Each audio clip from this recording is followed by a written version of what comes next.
reste au pouvoir. Demain, dimanche, on votera aussi pour le second tour de la présidentielle au Bénin, un duel qui oppose l'homme d'affaires Patrice Talon au Premier ministre Lionel Zinsou. À Cotonou, on retrouve notre envoyé spécial Guillaume Villadi.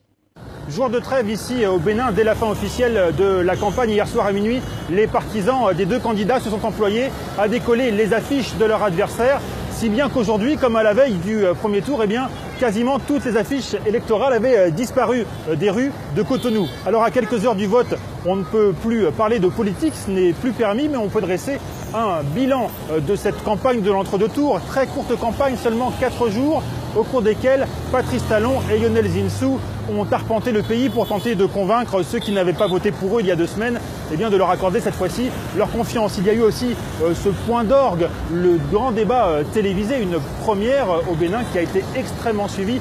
Nous n'avons croisé personne ici qui ne l'ait regardé.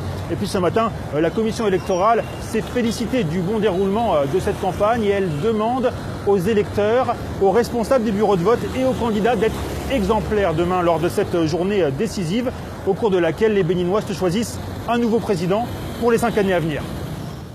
Et justement, on écoute Emmanuel Tiendo, le président de la commission électorale béninoise.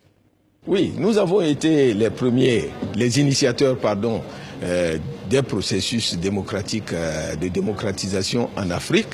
C'est une fierté que nous avons pour notre pays et fort de cette fierté, nous disons que nous ne voulons pas être les premiers fossoyeurs de cette démocratisation en Afrique.